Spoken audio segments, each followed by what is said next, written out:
The New Jersey Open Public Meetings Act was enacted to ensure the right of the public to have advance notice of and to attend the meeting of public bodies at which any business affecting their interests is discussed or acted upon. In accordance with the provisions of this act, the Rutherford Board of Education has caused notice of this meeting to be published by having the date, time, and place posted on the bulletin board outside the Borough Clerk's office, mailed to the Herald, South Bergenite, and the Record newspapers, and filed with the Borough Clerk. Hard copies of the agenda are available in the meeting room, and the agenda is posted electronically on Friday before the meeting date on the district's website at www.rutherfordschools.org. Subsequent to the meeting, a video of the meeting will be uploaded to the district's website, www.rutherfordschools.org. The video link can be found by opening the Board of Education link and clicking on Public Meetings and then Videos. Board members, in your packet, there were two sets of minutes. Regular meeting minutes and executive session minutes on January 24th, 2022. Does anyone have any questions or comments about those? Hearing none, I'll ask Mr. Kelly to please enter those. So we are going to begin with two special presentations. First will be the report of student achievement, Start Strong assessment by Mr. Hurley, followed by a preliminary budget presentation by Mr. Kelly. So, Mr. Hurley. Thank you. The board members received in the packet a copy of the report. This report will be on the website within the next day or two. You're probably used to, well, you're not used to because it's been a couple of years, a rather detailed report on state assessments every fall. This is really not that kind of a report. I think it's very important to know, first of all, what Start Strong is not. I'm going to go through this. There's a lot of pages here. There's a lot of redundancy in terms of looking at data in different ways. There's a lot of information that isn't necessarily geared towards how our students did, but towards the test. So I'm going to go through it. I'll point out where I'm referring to. Page 2, it explains what this test is not. It does not replace any local benchmarks we do through Linkit or other devices to see how our students are doing. It does not replace the state New Jersey student learning assessments that will be given again this year. They were suspended last year, but given in the spring, which looks, we refer to that for the high school students as the graduation test. For other students, it helps us in terms of their achievement and where they're at. This is not that type of test. It also was not meant to look at any comparison or contrast to past years or other districts. Okay, this test was developed by the state, and if you look at page 4, to take students, for example, in grade 4 and give them an assessment, very short. It was an hour-long test max. Most students didn't even take that long. An assessment of what the grade 3 standards were. It was looking at the year before. And the concept was early this year, with any learning loss that may have taken place during the pandemic, it would be a way to get a snapshot of that. Now, keep in mind that this was a very short test. It did hit many of the key assessments, but we also did, with what I alluded to before, with Linkit and other locally developed, district developed benchmarks and testing, we also try to get a glimpse of where our students were at.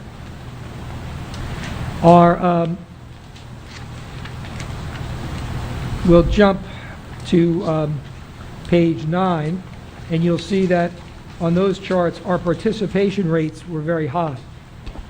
This was not a test where you necessarily were going to give makeups to. It wasn't the graduate. Your goal was to get as many students tested as you possibly could get. So, for example, in language arts, a maximum of 1,333 students would be tested. 1,323 were tested. 1,385 out of 1,410 in math, and 546 out of 556 in science. The difference in those numbers had to do with science was only at certain grade levels, and in math in particular, it was not what grade you were in, but what math course you had taken the year before. Okay? So our participation rate was high, which is a good thing, because then we have a better picture of where we're at. The templates with how we did are on page 10 and 11 and 12. There are other variations of this theme throughout the document. The scoring was done on more support needed, some support needed, and less support needed. So it was a very simplistic kind of way of looking at it. Assume that all students need a little support. The higher level was less support. The most need was at more support. And what I would suggest that you do, and the state will do it later on, we'll look at this page later on, is look at the some support and the less support and put those numbers together. And you would see that our students did pretty well. In some cases, like grade 5 language arts, 87% of our students fall in those two categories. And the numbers are pretty good and actually very consistent with how we do on the larger state assessments, the NJSLA, years past PARC. Okay? You'll notice we don't have students in grade 8 math because our 9th grade students who took grade 8 tests took the Algebra 1 test, so that's what the students are taking. So that's why that is left blank. Where we didn't do as well, although we didn't do that badly, we just didn't do as well, was in the areas of science. And again, you know, over the course of years, we've seen this on some of the other tests. In some cases, we could attribute perhaps on the elementary level the fact that science is taught by generalists, not necessarily science teachers, but that doesn't explain it on the upper grade levels. But obviously when you get into grade 12 and students are taking tests related to some of the more challenging sciences, you can understand perhaps why there's a little bit more loss there from the year before. Just like the NJSLA, this test was aligned with standards. So you could look at groups of questions of what standard maybe we didn't do as well, and then interventions could be developed for those standards. It also broke down subgroups, and you find those subgroups on pages 14 and 15, and where more support was needed in some of our subgroups, as you might expect, students with a IEP, students with a 504, students who are English language learners, economically disadvantaged groups, our Hispanic group, our black group, need a little more support. One of the things that we are looking at district-wide, based somewhat on this test, and again, I don't want to go too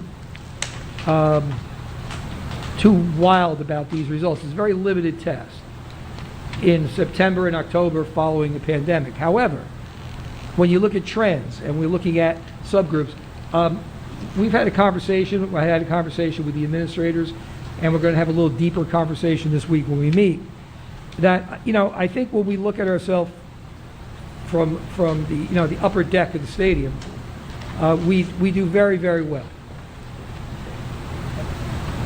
But we can't forget those pockets on the field that are not doing well. And I think we have to keep a little more focus on these subgroups and dig in a little more, not just test results, but across the board, the growth of the student throughout their time here in Rutherford. So that's going to become a point of attention. If you look at page 16, and this template comes from the state, so their suggestion for a notable achievement was any grade level where the some support and less support was over 60%. And you could see how in English language arts, we had that just about at every grade level. You could see how with math, we hit it at 4 grade levels, science just 1. But again, those reports are kind of consistent with how we've done with the other tests. What follows are a series of pages of analysis for particular questions. and the standards those questions were aligned to. So what our math and science supervisor and our language arts supervisor did was dive into those questions and look at areas where, look at every one of them, but look at particularly the ones that we didn't do, very well at. And then what follows those pages are intervention strategies. And you're probably familiar with these from the NJSLA test. So for every question in standard, if you just look at page 26 as an example, it shows what our performance was on that question. So district-wide on this particular question, we had 29% correct, we had 33% partially correct, we had 38% not correct. It talks about what the standard is, it talks about what interventions are currently being done based on past assessments to help students in this area, and then it comes up with some potentially new interventions to use. And that goes on for about 25 or 30 pages for every question. And I think we have found this really to be very useful. We talked about IXL, which is a web-based platform that allows students to work at particular skills and standards at their own pace and move on, and we're utilizing that throughout the district. So, getting this kind of information, again, it's not necessarily about particular students that we're looking at. It's about grade levels and groups of students where we could gear students towards these interventions very easily. And I think Ms. Schmetting, our math and science supervisor, STEM supervisor, and Mr. Salisi, the language arts, spent a lot of time with their respective faculties and also with the principals to look at these areas where we could put some interventions in. And then the last probably 20 pages or 10 or 15 pages, beginning back around, looks like page 66 or 67, are just different graphic pictures of the data about where our kids scored. So if you'd rather see a bar graph or a linear graph as opposed to just a number, that's back there. So the summation of this is our students did well, but there certainly were pockets of students that did not do well. There were certain areas where there was, whether it's learning loss or whether it's just, things that students didn't master, this gave us insight into how we can put some programs in place, interventions in place to address that going forward.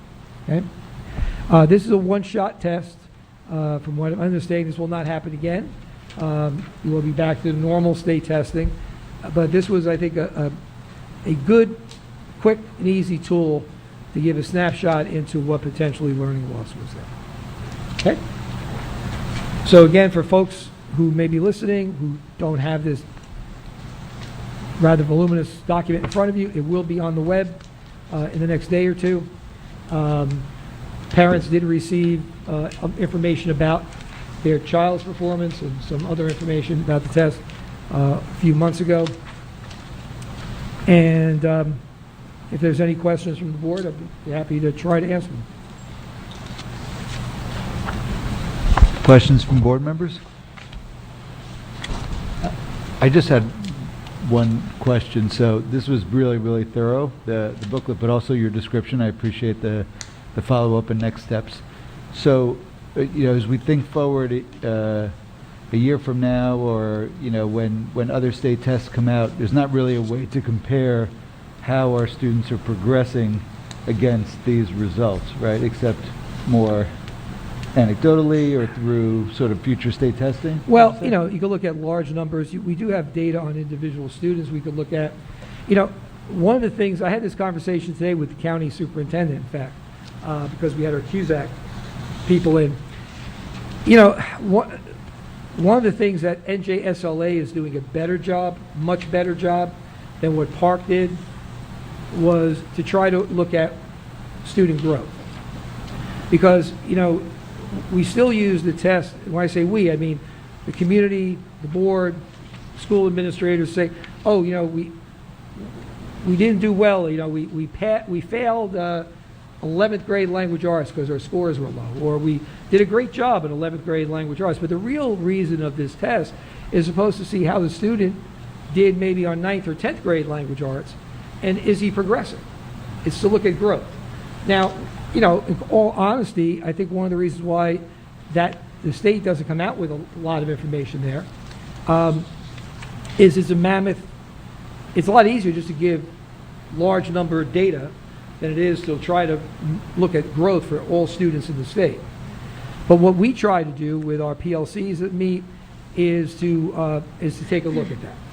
And so to your question, I think we could look generally as, you know, when these students now are taking the fourth graders who did whatever they did, right, on third grade assessment, we can take a look at how did they do this year on the fourth grade assessment. And did they do at least as well, or hopefully did they do better?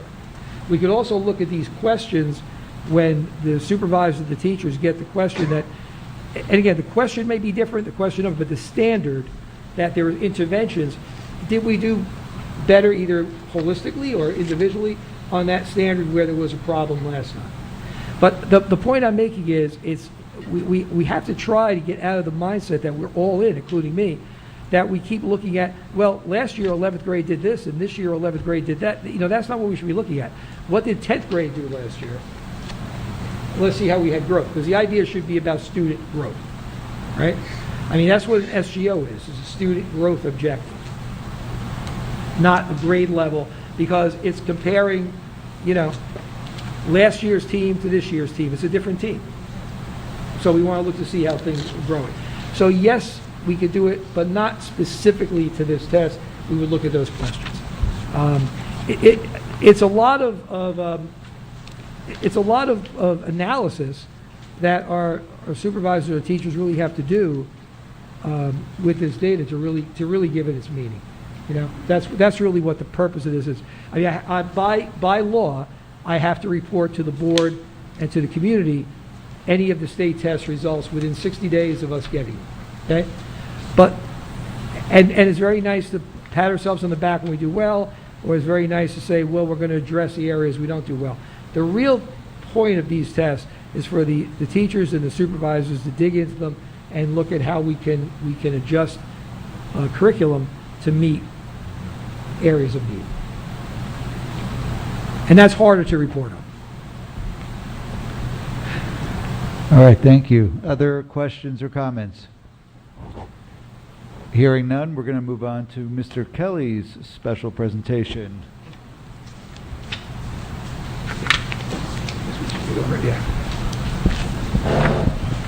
I'm not sure if special really covers it, but thank you.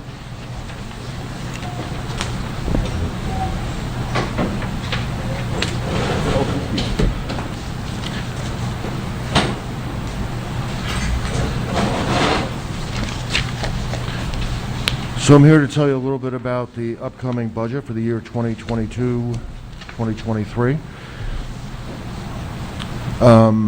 As I've mentioned to the Finance Committee and I think the Buildings and Grounds Committee, we're a little behind in the process because of a number of other priorities, but I think we can give you a sense of the direction we're going through here.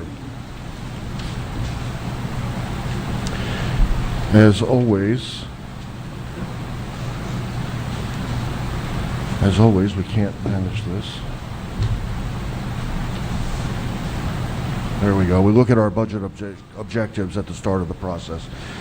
And they generally don't change all that much. But we look at what our current program offerings are, and we would like to continue funding them, generally speaking. Sometimes that's not the right thing to do, but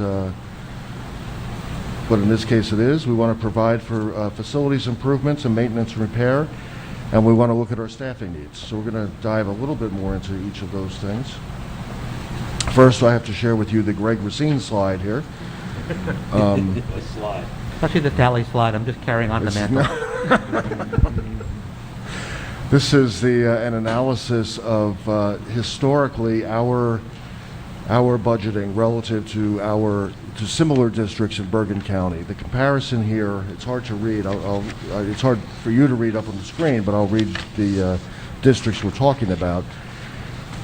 These are districts that are in the same district factor group that Rutherford is in, which is a socioeconomic categorization of every school district in the state. So these are Bergen County K-12 districts in the same socioeconomic category, as the state defined 20 years ago, and they haven't revisited it. So it's not perfect, it's not even updated, but it is what it is. In fact, these numbers are a couple years old now because they haven't updated that even. So the districts we're talking about are Teaneck, Midland Park, Paramus, Westwood, Emerson, Fairlawn, Waldwick, Leonia, and Rutherford.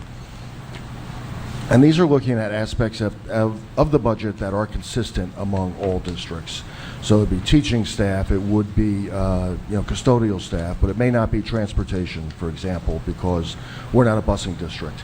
I imagine Teaneck is, but so those types of things are not part of the analysis. But these are all comparable budget items for these 9 districts. And if you didn't already guess where I was going with this, Rutherford is the last of these first 9 columns, left to right. So that means that the blue bars represent our 2018-19 actual budgetary expenditures. The orange bar is the 2019-20 budgeted expenditures. So we look at this slide, and it's generally updated every year, but we've seen a consistent situation year after year after year. Rutherford spends less than all those other districts, comparable districts. And just to give you the full picture here, the 2 sets of bars on the right, the taller one is the district factor groups. That's the average of all these districts, these 9 districts that are here. Obviously, Rutherford being spending the least is lower than the average. The one on the right is the New Jersey state average. So that's every single district in the state, and Rutherford is spending less than that average as well. This goes back several years. There's nothing we can do to fix this if the board even was so inclined to. Because for the past 10 or 12 years, we've been held to a 2% increase on the tax levy, so our budget every year is restricted as to how far we could go up. At one point, when the budget was actually voted on by the community, you could put forward a 10% budget if you wanted to. If the community supported it, then fair play, you go for it. But that's not even an option right now. So I imagine some of these districts years ago put forward a 10 or 12% increase year after year, and Rutherford did not. I mean, Rutherford did have its years where it put forward more than 2%, but there was an opportunity lost, as it turns out. We can say that in retrospect. One thing, if I can interject, probably, maybe Mrs. Jones, Mrs. Med remember, 8 years ago, 9 years ago, where it was a 0%. And there were 2 years where we didn't hit the 2% cap. And that's a different board and a different superintendent and a different time. But that's also the reason why we lag behind, because you never can catch that up. I say this every year, so to keep the Greg Racine slide consistent with every year, you know, I think it speaks very well to what we've accomplished, and I'm not going to go through the whole list of things we've accomplished with spending less than some other districts. However, it also is a good reminder that in order to maintain things, as Mr. Kelly said, we can't go beyond the cap, but it would be foolhardy to ever consider not utilizing the full cap. Because as you're going to see going forward with this presentation, there are many, many things that we need to add to just it's not just a maintenance budget. We call it a maintenance budget. We hope that our quality keeps improving, but to maintain what we have going. So this slide is an important one, all kidding aside, because it reminds us of successes that we've had, the way I think we manage very well the monies that we have. It also reminds us of mistakes of the past that put us behind in some areas, and we don't necessarily want to replicate those.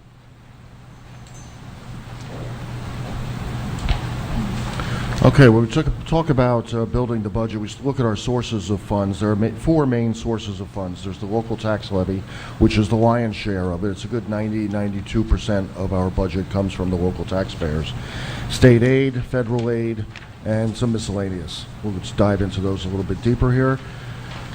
Local tax levy this year is, as you can see, $44,207,000. We are looking to increase by 2%. Which would be $884,000, or bring us to a little over $45 million for 22-23. That 2% cap typically does allow some adjustments to exceed the 2%, and those are things like, if your enrollment has grown substantially, then the 2% isn't going to reflect that. It's not going to cover significant enrollment increases, or if your health benefits go up substantially, the 2% isn't going to cut it. So if you can justify more than 2% for those particular things, then you can put that forward, and then the board can accept that and adopt that. Having said that, I don't expect that we'll be eligible for any allowable adjustments this year. We were not eligible last year. So I don't think this is an issue. I think they're kind of taking away those possibilities. So I think we're looking at a 2% cap right now at $884,000. So that's the lion's share of the budget. Just a little history of state aid here, and I apologize to people in the audience. You can't see this one either. But what we're looking at here is state aid over the last 20 years or so. This is not updated for next year, for 22-23, because we don't have those numbers yet. But you see the orange bars on an annual basis, left to right, those are our general operating budgets year after year after year. So you see a pretty steady progression upwards. I think that little dip in year 9, I think that's what Mr. Hurley was referring to, and that there was the board had approved a 0% increase in the tax levy. But generally, we've had a slow and steady upward progression on our general operating budget. The blue bars at the very bottom are state aid. So you see that's staying fairly consistent year after year after year. The line going across the whole chart is the state aid as a percentage of our general operating budget. So you see that's come down. It was at about 10% 20 years ago. It's down and pretty consistently at 6%. Of our annual operating budget, and the state, to give them their due, over the last several years has stepped up with some more money to keep pace with this. There's a whole conversation that we could have here. I don't think we need to, because that's just the way this is, and I'll update this once we get that information for 22-23. I wanted to talk a little bit about federal grants too, because this is a very important piece of what we're doing here. And it's all tied into next year's budget, even though we're not actually budgeting for those things and nobody's being asked to approve them. On a typical year, we have a couple of standard federal grants, the IDEA, which is the Individuals with Disabilities Education Act, which we can use pretty much for anything special education related. This year that's almost $575,000, and we use all of it for out-of-district tuition costs. The ESEA, ESSA, that's what used to be called No Child Left Behind. The ESSA is Every Student Succeeds Act. We have a total award of about $170,000 this year. That's earmarked to address student equal opportunity issues. Although there's a sizable piece of it, probably about $40,000, which is entitled 2A, which is used for faculty professional development. Mr. Kelly, just for, I don't want to put you on the spot, but I'm going to anyway. The federal grant of $575,000 for tuition, the out-of-district tuition runs about? $4.5 million a year. Right. So, where 500, I want to make sure everybody's aware of that. Special ed out-of-district is about $4.5 million a year. We brought it down from about $5 or $6 million several years ago by some of the programs we developed in district. And that was because at one point it was really just destroying the budget for anywhere. That was a lot of money. So I just want to keep, the lion's share of a very large expense does come from the budget.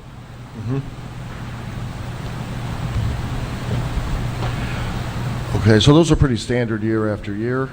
But now you have a series of new grants, one-time only, non-recurring grants, I expect, that I wanted to talk about because it's impacting some of the work we're doing here, obviously.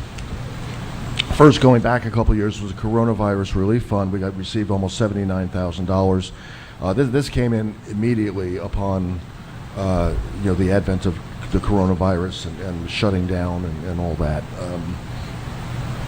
We use that for PPE, and we put it to good use. We stocked up on masks and shields and stuff like that.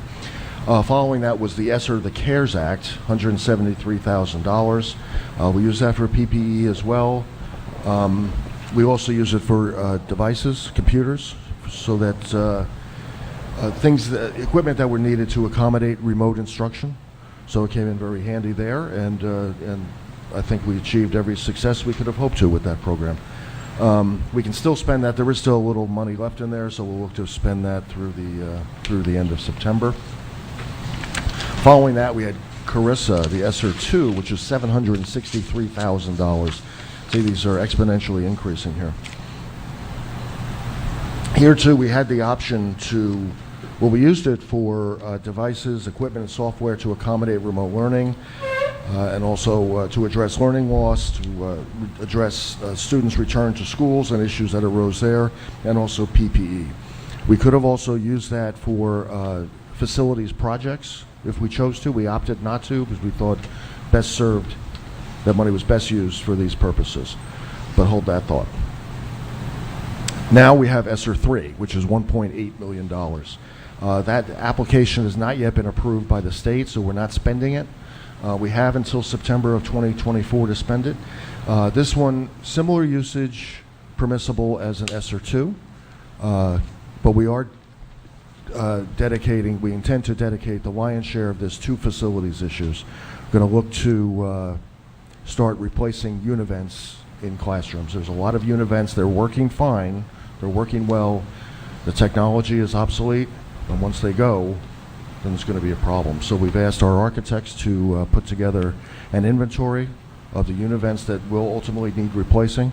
They came up with about 72 univents throughout the district at a cost of about $5 million to replace them.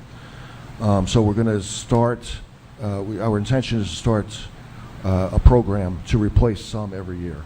But right now in the ESSER 3 budget is $1.1 million for univent replacement. That should take care of about 17 or 18 univents. So we're going to prioritize those and start moving on those as soon as the application is approved.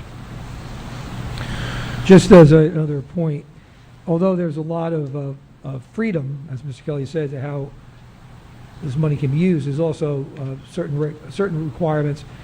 So there still was a percentage of this larger grant that had to remain with education, social, the emotional return of students, okay, and that percentage was less than the percentage that was required in the ESSER 2 grant. Mm-hmm. So, whereas it would be nice to say, let's allocate all the money to the univents, for example, we can't do that.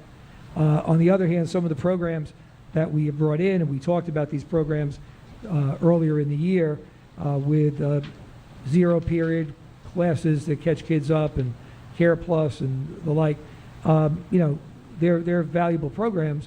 They've proven to be, and some of these then can continue. Mm-hmm. So. Yeah, there's still about $600,000 or $700,000 beyond the univent replacement that's being used for those other programs. So, so we'll continue to move on that. Mrs. Jones has something. Just one question, Yes. Mr. Kelly. Are the univents that are questioned that need to be replaced in the older sections of our buildings? Like Generally speaking, yes. Okay, so any of the newer ones are all right? Yes, yes. The The older ones still have the pneumatic controls, so it's really Like Washington and Lincoln School have Yes, third exactly. grades and Yep. And in this building, the 2005 renovation, they're fine. The older, where we did the new rooms, science, so they're fine. Same thing in Union School with the new wing. So anything that predates the 2005, generally speaking, the 2005 renovation, some of them are 30, 40, 50 years old. And again, the connection to the grant coming for COVID was, you're talking about air ventilation, airflow. The newer univents have the higher level of the filters. So this will be a step in the right direction. And the hope would be within maybe 3-4 years, through the grant and then through the budget, we would have all of our univents within a 20-year lifespan, right? Where now a lot of them are in a 50 or 60-year lifespan. Thank you. We also down at the bottom received ARP, the American Relief Plan? No, or was that it? American for IDEA. So those are additional IDEA funds, non-recurring, $127,000. We're using those for out-of-district tuition as well. On the state and county level, we did receive coronavirus relief funds from Bergen County in the amount of $44,000. That was also used for PPE, for masks and supplies, cleaning supplies. But that goes back to 2020. I did want to bring up the school security grant. This goes back several years. If you remember, there was a ballot measure to approve up to $500 million of financing. The state was doing, not the district. The state was seeking approval for, and that did pass. So our allocation of that was $145,000. That was to be used for the Alyssa's Law panic buttons, which are in place. Dealing with those, there are a couple issues with those, but we're dealing with that. We are also looking to upgrade security camera system. It's about $100,000 in there for that. That's not going to do the whole thing, but it, again, will phase in a project to replace cameras and to install new cameras every year over the course of 5 years, say. We're also installing panic bars in the Rutherford High School 100 gym at the urgent and persistent request of the fire marshal. So having said that, we have facilities needs for next year, and this is where all this is leading to is, the things we want to do. We have a massive schedule of things to get done, and what's not addressed here is the referendum projects that are still currently underway. Union School continues. It's expected to be done over the summer, by the end of July, so then we'll be good to go for next year. The high school, the Mortimer Wing, the facade will be done this summer, and that is expected to be done also by September, so we'll be in there on time or thereabouts. And Pierpont School, the new wing, is well underway, and that is also expected to be done. The phase 2 is the new wing. Phase 3 is the renovation of the multipurpose room facing Pierpont Avenue. That's also supposed to be done by the end of the summer or very early in the school year. So I'm not even touching those here. Those are underway and funded and good to go. Using the federal and state grants, as I said, Univet replacements, that's $1.1 million. We are looking to get started on that as soon as we can, as soon as the application is approved. And an upgrade to the security camera system that is already underway. Again, a lot of these projects were hit with the same supply chain issues that everybody else is, but we do have a purchase order out, and we are moving on that one. Using additional referendum funds, there's a few projects we wanted to take on as well. In fact, some of these are on the addendum I left you for approval tonight. Roof and the cupola at Union School. This is the Belford Avenue wing.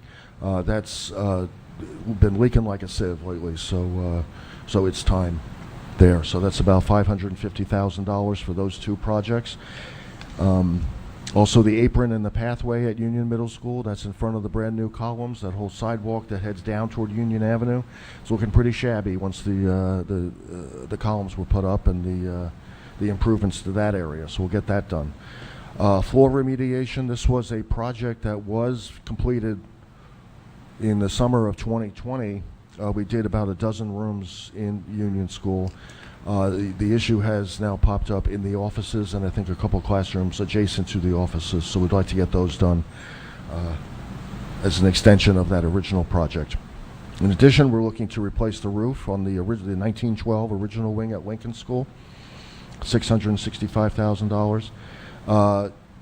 At the kindergarten center, we're looking to replace the retaining wall and the ramp replacement. We've talked about that one for over a year now. It was not part of the scope, just as a cost saving for the kindergarten center improvements, but it does need to get done. It looks shabby. That's a no-brainer. It has to get done, and so we're ready to move on that too. And finally, locker replacements in the Mortimer wing, which are these lockers right outside here. These are the freshman lockers. There have been requests over the years to replace those many times. Most recently, we said no because with all the work going on in Mortimer wing, they're just going to get destroyed again. So let's hold off until that's done. So anyway, we'll look to get that done now. It shouldn't be an issue anymore. All the HVAC work that had to get done for the Mortimer wing is done. This summer it will just be facade work. So we'll look to replace all these lockers as well. From the general operating budget, meaning the capital reserve, we'll look to do window repairs at Union School. That's relatively inexpensive. We found a company who can come in and repair them. We thought they might have to be replaced, but a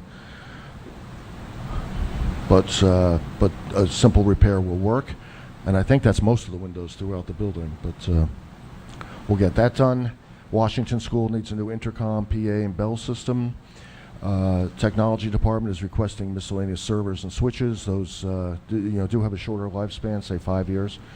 Need about $50,000. Mr. Paterno needs to replace some freeze pumps. Those are in this building for the air handling units, part of the HVAC system.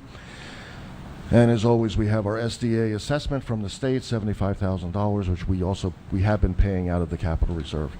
So there's a lot going on here, but I thought it was important to let you know how we were funding all this stuff. Only this last page will be part of the budget that you were being asked to approve. Personnel for next year, we have a number of retirements.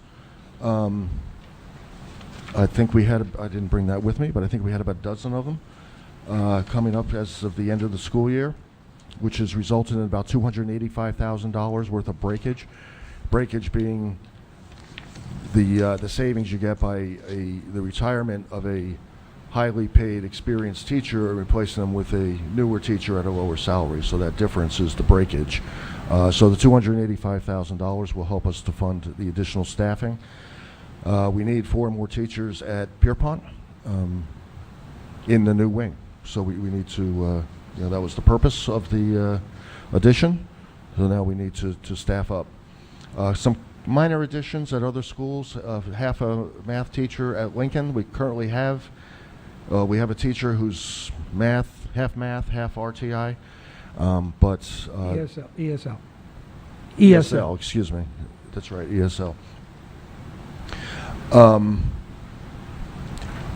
But that's starting to tear at the seams, so we need half a math teacher there, half a PE teacher at the kindergarten center, and a .16 PE teacher at Pierpont. Right now there's a .84 person. We're going to make that person full-time. So all of these new positions include benefits as well, so we'll factor that in. In addition, just the annual note about teacher assistants. We constantly have to reevaluate our teacher assistants. Do we have them in the right places? Do we have the numbers that we need? Do we look at we have to look at the students' IEPs to see what's required. So we continue to do that, and we do that all year round. On the staffing, we actually need. We're adding 6 classes at Pierpont, right? 2 on each grade level, but through the reallocation of staff and looking at, we're able to cut the needs for new staff to 4 from 6. And then those phys ed positions, as Mr. Kelly said, they're, with especially at Pierpont, with the increase of classrooms, it increases the need for that additional phys ed to full-time. And the K Center, quite frankly, we've been we've been very tight with meeting the requirement that we need for phys ed with the part-time person. So we knew we needed to add the 4 teachers at Pierpont. We really needed those other, our ESL population is growing. We have 1.5 teachers right now covering the entire district. They move to all the buildings. So by taking that 0.5 ESL, 0.5 math to full-time ESL, then we get the 0.5 math as the add-on. So the breakage really helped us because these are not,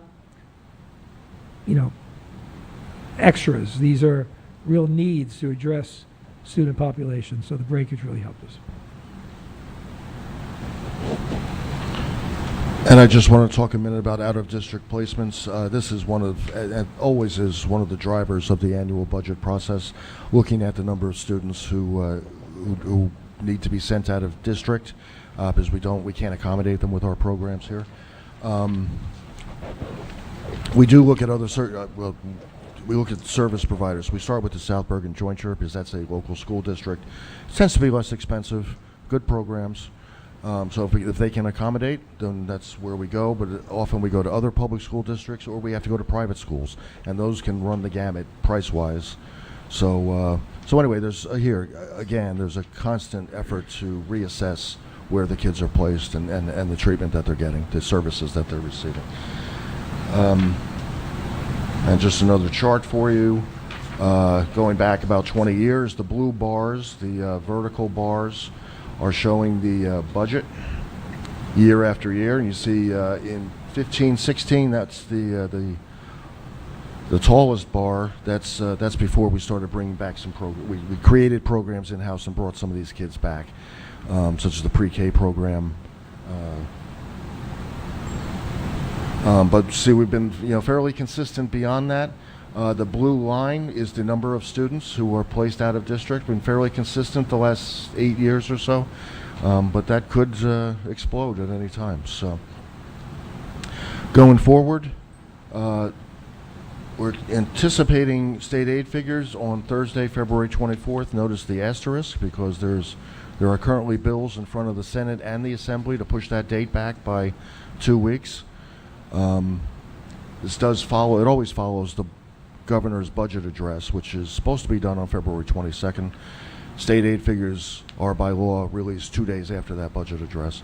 So the legislation, which is expected to pass, it was supposed to go today, I haven't heard anything though, would push the governor's address back 2 weeks, which I think is March 8th, and that would push the state aid figures to March 10th, which was going to create a little bit of a crush here, but we'll get this done. March 7th, we would normally talk about the state aid figures in the Finance Committee meeting, but we may not be able to, but we could still talk about the rest of the budget. So the Finance Committee meeting will meet on March 7th. On March 14th is the next board meeting. I'll be asking for board approval to submit that to the county office. That's due by March 21st.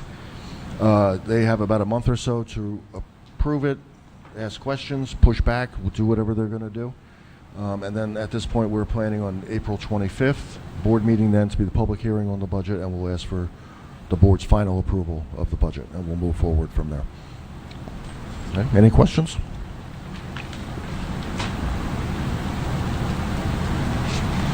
Does the county ever push back? There are always questions, but they're generally not a big deal.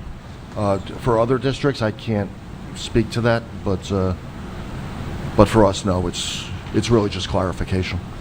Okay. Anything else? Just a comment. I really appreciate the thoroughness of the presentation. Mm-hmm. Thank you. And it's applaudable the balancing of the referendum projects, additional projects, grants. I think that a lot goes into this. I know on behalf of the board, we certainly appreciate it, Joe. Well, we'll had a long conversation with Mr. Schweitzer because a lot of this is impacting Union School, and he's just very excited about getting all this stuff done. I said to him, you understand, Mr. Paterno is retiring, Mr. Kwal, his head custodian, is retiring, his secretary is retiring, he's got the the construction work going on in his backyard. Now we're talking about a roof, we're talking about floors, we're talking about the sidewalk out front, but he's all for it. He wants to do it, so. Good. Thank you. Anybody else? Thank you very much. Thank you.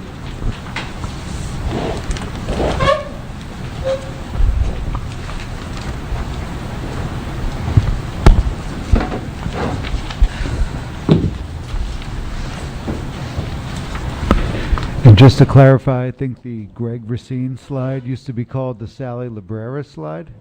And so shifted. Okay, we're going to move on now to the report of the student representative, Mr. Raffanello. Good evening, everyone. As the school year moves along, we've been keeping busy at Rutherford High School.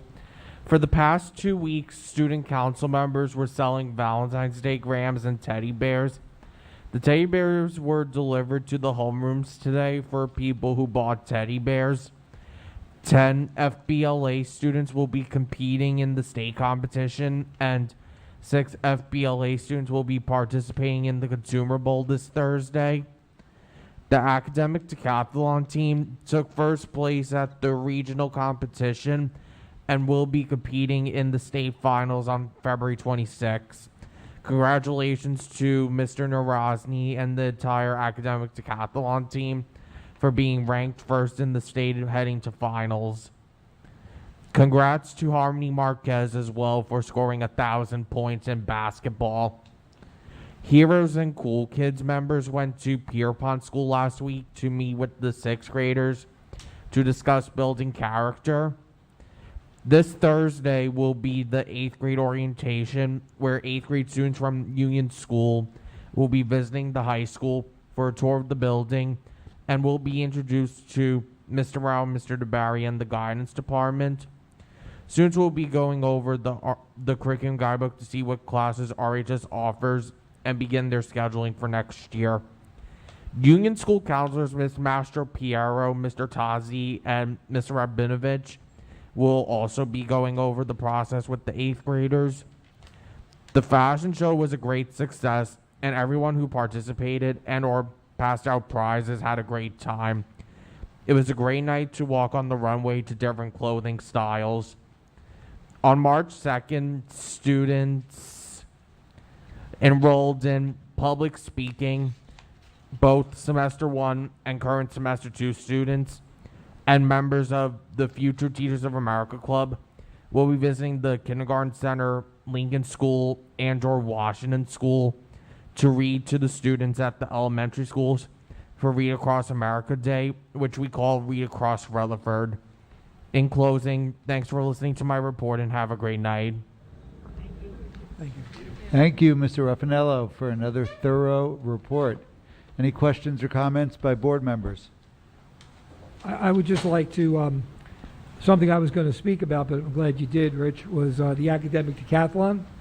I do think, I always hate to single out, there's so many great activities going on in the high school and in the district, but this is one I think that really deserves to be singled out. For those of you who don't know what it is, there's a topic every year that students dig into, and I mean dig into literature, art, music, politics, economics, culture, history, science.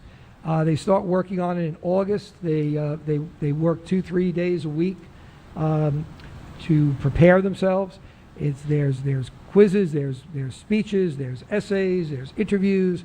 It's a grueling day of competition, and I think our team has won the region many years in a row now.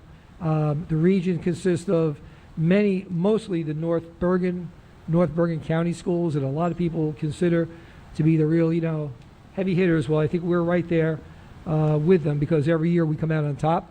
This is at least the 5th time in the last 15 years that we were ranked first in the state. Going into the state, we won the state last year. I think it was the 4th time we've won it in the last 15 or 16 years. Mr. Narazny's been the coach and the advisor all that time. The students do a remarkable job, and it really is, I think, a real feather in the cap of those students, Mr. Narazny, but the entire district, because it begins with kindergarten, 1st grade. The work ethic and the academic, just energy these students have. And it also is not just the top 10%, but the rules are you have to get kids from, they call them A group, B group, C group. So there's students across the whole spectrum of academic ability. And these kids work as hard as any play performance, any athletic team. They're working 2-3 hours a day, 3-4 days a week for almost a year. So we wish them well in the States, and thank you for highlighting that, Rich, because that I think is a real accomplishment. Other comments or questions? Excellent. Well, thank you again for a great report. You're welcome to stay for the rest of the meeting or any portion, but if you have to go due to your own student responsibilities, we understand as well. So thank you again. Absolutely. All right, thank you. We're going to move on now to the report of the superintendent. Mr. Hurley. Well, I already gave quite a report, so I'm going to be brief.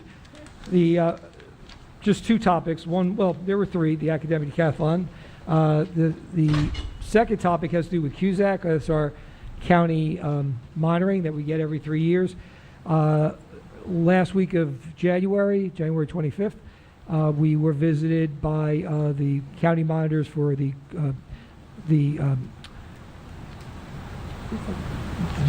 curriculum aspect. I had a little freeze there.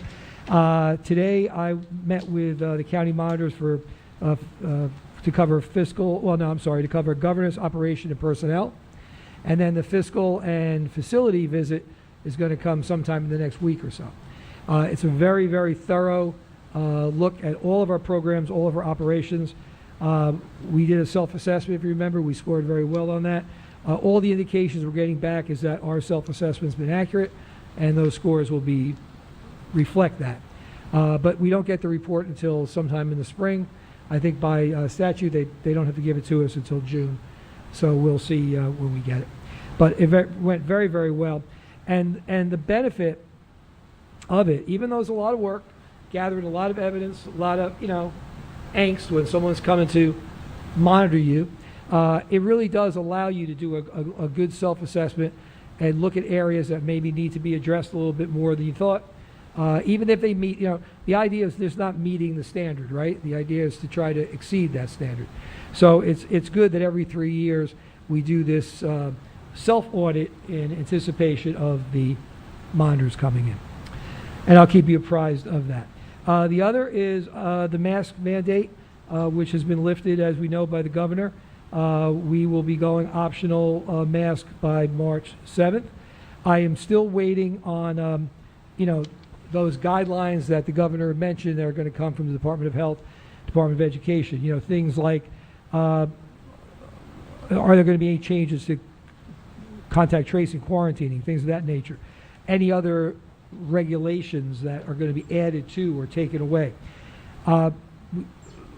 My delay, and it wasn't really much of a delay, it was about 4 days, but my delay in putting out the message was I wanted to have, one message, but I do understand, how things sometimes slowly trickle out of the state. So once I get them, we'll review them, we'll process them, and we'll put out whatever road we're going to follow as quickly as we get them. There's been something in the paper about masks on buses, that buses are following federal regulations and they're still going to be mandated. Again, I don't like to react to what's in the newspaper. I want to see it in writing from DOE and DOH. And if that's the case, we'll come up with a plan to how to make sure we're following that. One thing I do want to say is, we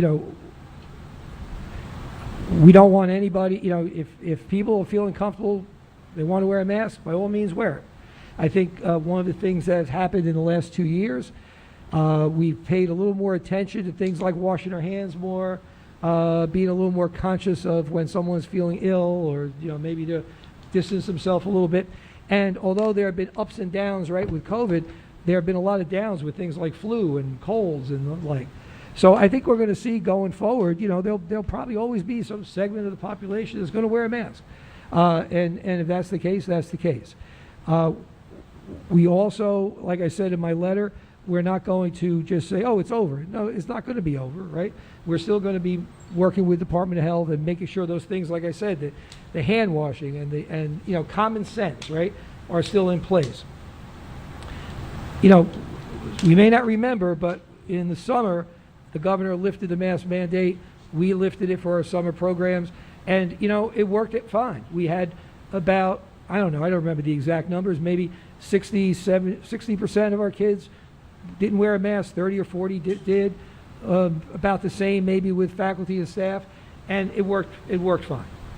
And so, I don't anticipate problems. I am anxious to see the guidelines, so I know exactly what we have to do. I think, it's been 2 years, and I'm very proud of the board and of the administration and the faculty and the staff, the students, the parents, the community, because, this has been a heck of a ride. I think we got through it as well as we could. I think we did a really good job in as a community of keeping the schools open as much as we could, of keeping kids in as much as we could, of gradually getting back at the right time. Rich spoke about the fashion show and, kids in the bleachers watching basketball games and kids in the auditorium watching plays. 2 years ago, we weren't even running plays or basketball games, and then we were doing them in front of empty arenas, but we kept common sense. We moved forward together. So this is a moment where, you're starting to get the feeling that, we're seeing that big light at the end of the tunnel. And I think as long as we keep working together, keep common sense, keep in mind doing the right thing to the best of our ability, I think we're going to be fine. So I'm looking forward to the change, and I'm looking forward to the continued improvement and continued cooperation from everyone. And that's my report. Questions or comments from board members? Okay, thank you. We're going to move on to the report of the president.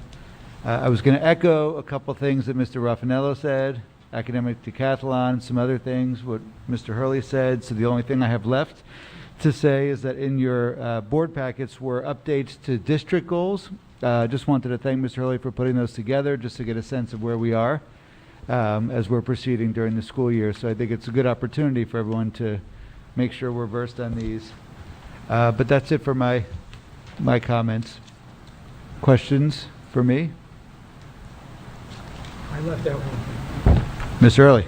Yeah, I'm sorry. I do have to report on the Yes. student safety report every year. We do this around the middle of the year and then again at the end of the year. And this is the data that goes into the state register for incidents that, so you can see in terms of incident totals that get reported for, it used to be called the violence vandalism report. They changed it now to the student safety data. So if it goes across, it's pretty self-explanatory. There were 3 issues of substance in the high school. There was 1 HIB confirmed. There was 1 HIB alleged. So those are the 4 incidents column, is what we're looking at there with those 4 that I mentioned. To make the other incidents leading to removal to a suspension, those are things that would not be reportable to the state other than they're a suspension. That could be for, cutting a class or excessive tardies or maybe being disrespectful or to someone, a student or a faculty member. When you look at these numbers in terms of violence, and violence would mean a fight, and you see 1, you look at in terms of a substance problem, 3 in the district. These are not, we love everything to be 0. These are not high numbers. And these shows, I think, that our students and our faculty and staff are, doing the right thing. The HIB training, again, I have to report on this twice a year. So you could see what we've done in terms of training and programs. Training involves staff. Programs are things that could be considered either for staff or student participation on subjects connected to training. So this is the first report. Come June, or July, I'll be presenting sometime in the summer the second report and the annual report. But these numbers are down from previous years. They never were high, they're lower now. I think, some of the programs we've had in place, some of the outreach we've done with our students is paying off. I apologize for not doing that in my report and extending my lengthy report even longer. Okay, any comments about that? Okay, hearing none, then at 8:36 PM, we're going to open up the meeting to the public for any items related to the agenda.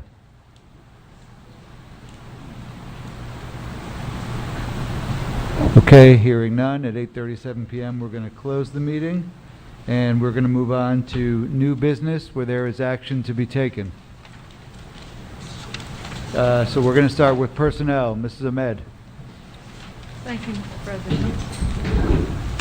Tonight we're being asked to look over items 1 through 16. One is Deborah Courtney for retirement of elementary teacher at Pierpont School with regret. Joanne Garabedian, retirement of Joanne elementary teacher at Pierpont School with regret. Joseph Joyce, resignation of math teacher at Rutherford High School. Christine Davis, resignation from Rutherford School District. John O'Hanlon, approved as a social studies teacher for Rutherford High School District, effective in February 28th. Lori Mundy to approve as a long-term substitute guidance counselor at Pierpont School. 7 is a 6th class to rescind the following union school teacher for a 6th ELA class effective February 1st. Lauren Dechecki, Dawn Genjian, Karzewski, and Caitlin McMillan. Okay, 8. Let me get my glasses on. I can breathe here now. Come on. Okay. 8 is a 6th class to approve a $250 stipend for a half-year course to the following high school teachers who have been assigned an increased caseload of the 2021-22 school year. Jacqueline Kozik, Sarah Stowski, Gianna Veniero, Karen Travelin, Stephanie Smolsty, and Deborah Delia. Number 9, employee 1743, on the absence of New Jersey Leave Act, and to approve it for family and also medical leave effective in May 9th. 10, employee 2182, is approve a disability leave with pay for maternity leave and an absence under the Family Leave Act and U.S. Family Medicare Leave Act concurrently without pay from October 21st. 11, substitute teacher, following substitute teachers for the 21-22 hiring, effective February 15th at the per diem rate of $90, and Donnie Goyo and Jasmine Aviles. I'm sorry if I killed that. 12, substitute teacher, following the substitute teacher assistants, the Donnie Goyle and Jasmine Aviles. 13, travel reimbursements, to approve the following travel reimbursements for a year for Frank Moreno and Louise Hetzel and Lindsay Richmond. 14, coach assignments, to approve coaching assignments for the NJSIA approval of interscholastic sports. Andrea Marino and volunteer assistant softball coach. She is a volunteer softball coach. 15, high school co-curricular. To rescind approve the following co-curricular assignments. Rescind Michael Fogno, pit band director, and approve Dana Gallo, pit band director. And number 16, right, 16 is to accept Daniel Balabon, social studies teacher at Rutherford High School, in February 25th. So with the board's approval, I ask to move the following resignations, retirements, adjustments, reassignments in accordance with law by your vote. All right, thank you.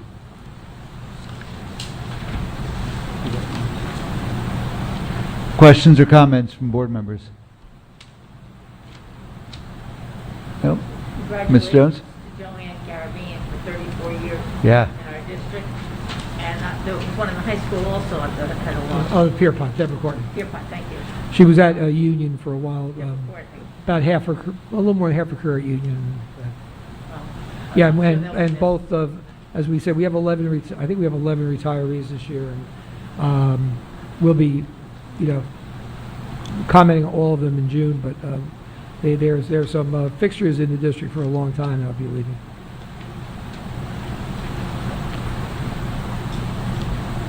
All right, Mrs. Ahmed, do you want to move those?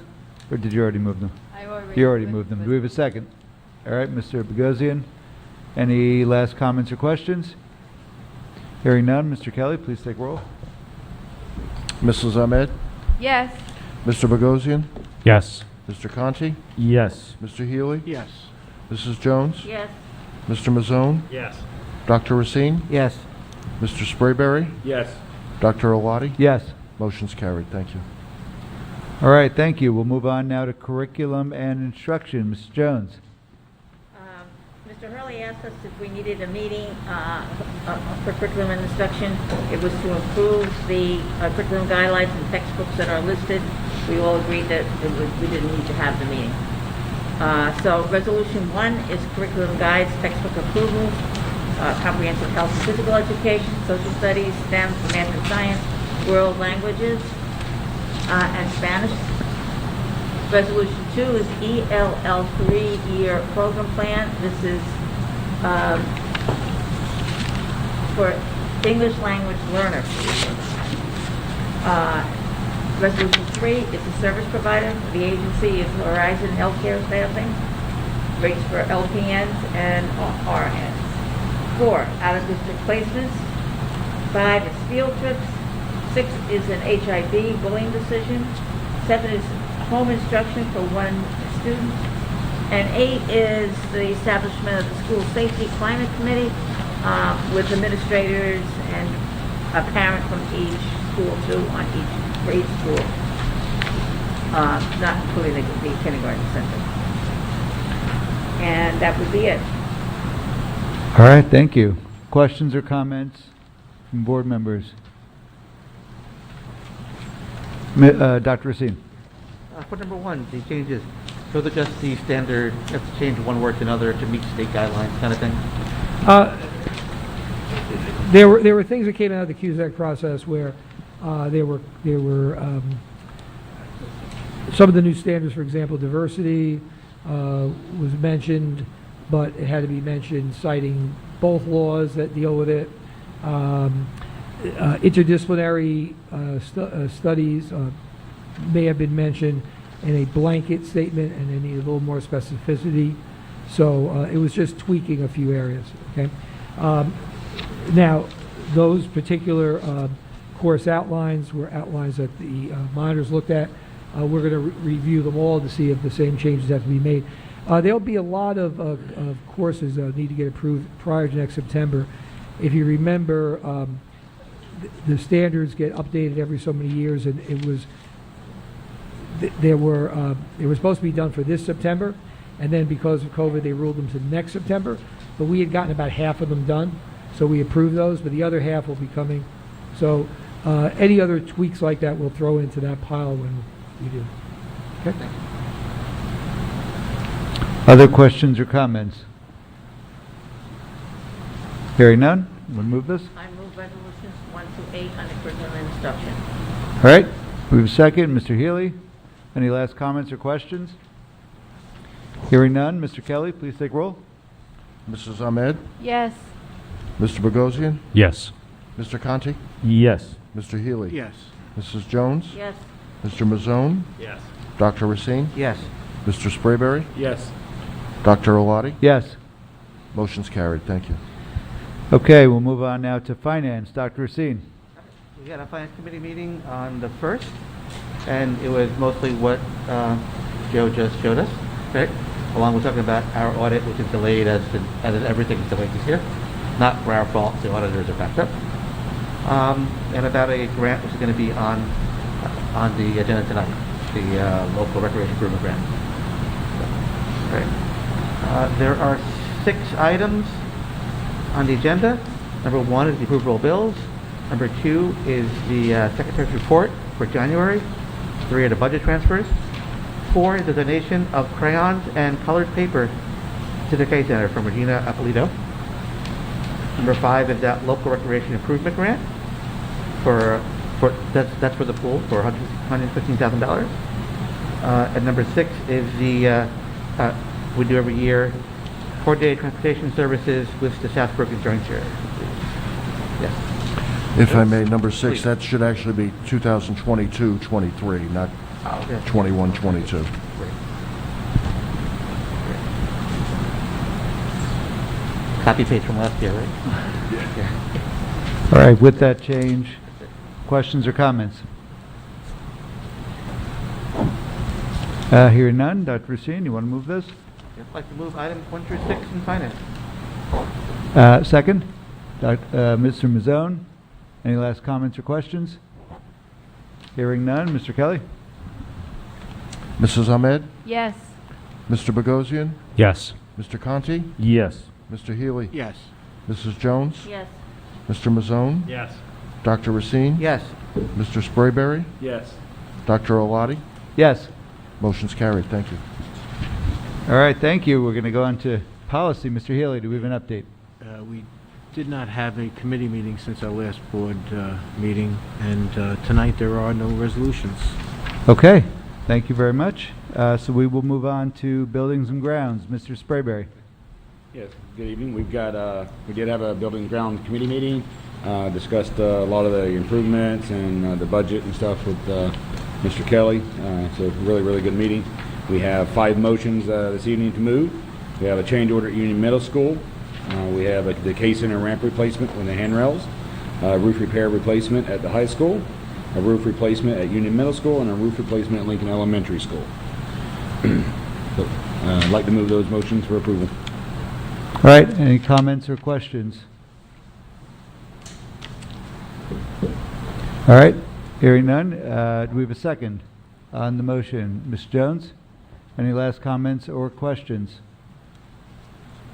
Hearing none, Mr. Kelly, please take roll.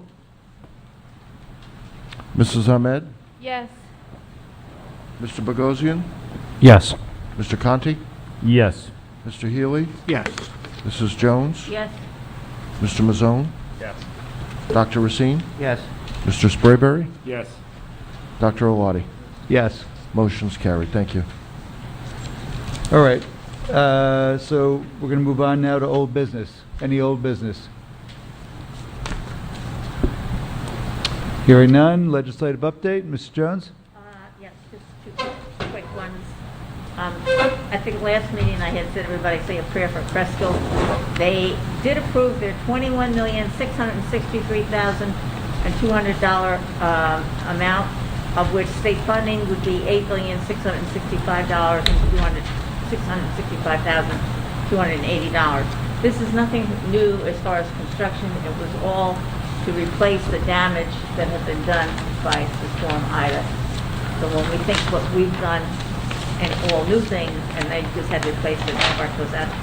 On that same vein, most of the ones that were of like a reasonable amount passed, with the exception of Hoboken, was rejected, a $241,050,000. That was rejected.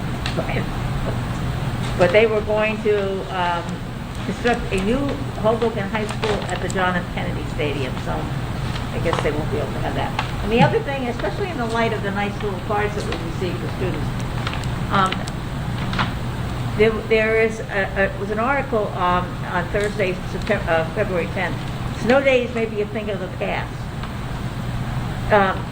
The bill would be known as Senate Bill 464, as being considered would allow public schools or approved private schools for students with disabilities to count remote instruction days due to inclement weather. Currently, the schools can count remote learning days toward the requirement only if they are closed for 3 or more days. I wasn't aware of that. I thought the schools that opt for not giving the children off, and the teachers, would get the credit for that, but if they work 3 in a row. So I'm very happy that our superintendent made the decision that a snow day is still a snow Yeah, I day. like snow days. You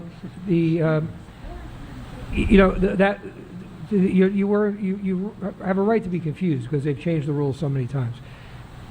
A year ago, when some schools were remote, you still could be remote. You could, if you had one snow day, you could have opted just to go remote. When the remote requirement was, remote ability was taken away, you can't be remote, right? Unless you had to go through a process, right, with the state, local health. They said you have to be out for 3 days, okay, before you could go remote. That was going to expire, and now they're saying, wouldn't this be a good thing? Because like they made a valid point. Nobody likes to say you're losing a day of spring break. You're extending the school year in June because you use your days. So I think there's some merit with that. But the idea that if you're within your allotted days, you're not going to take a snow day. I mean, that's assuming that every student has their Chromebook home with them.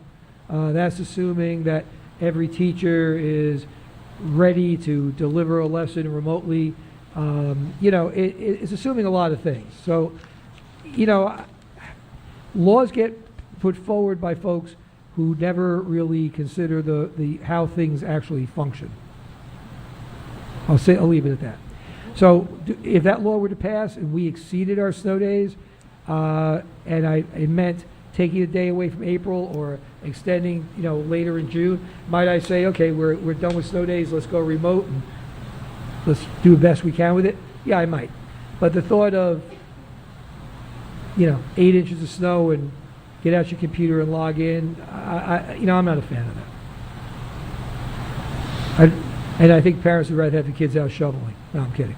I think one of the students said, I want to thank you guys for giving us a snow day.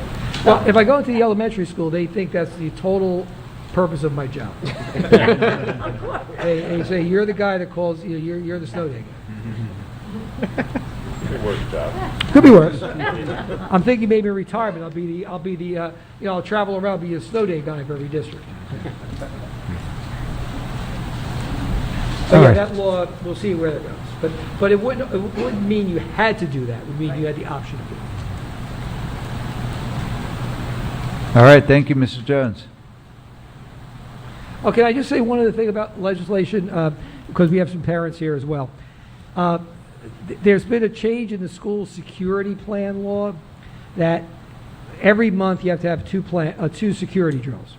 One's a traditional fire drill, and then one's a school safety drill, like a lockdown, a shelter in place, things of a bomb scare, that kind of thing.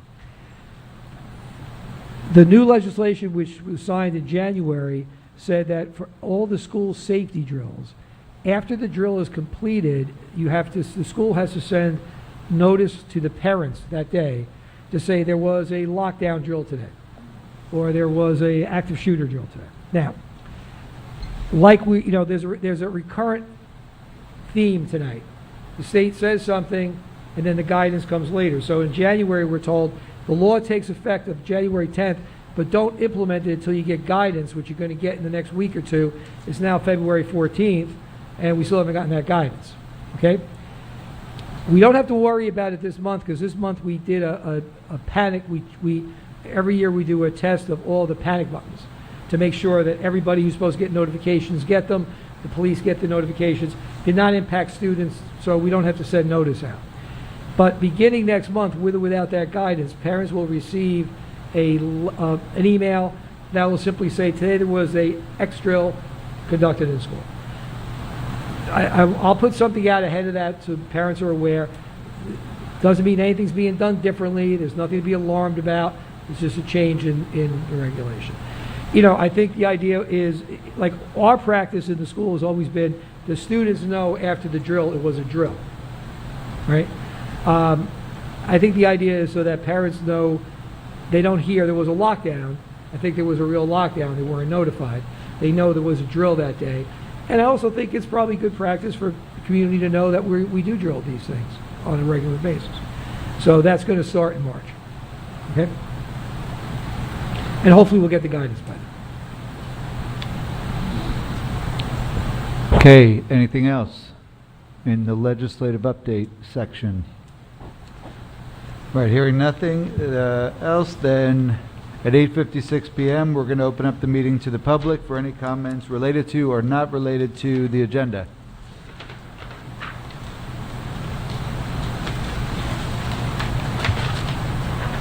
Okay, hearing none, at 8:56 p.m., we are going to close the meeting. We are in need of an executive session regarding a student matter and an update on negotiations. Should be out for about 10 minutes. Do I have a motion to go into executive session? Mr. Bogosian, seconded by Mr. Mazzone. All in favor? All right, we're going into executive session. We'll head to the other room.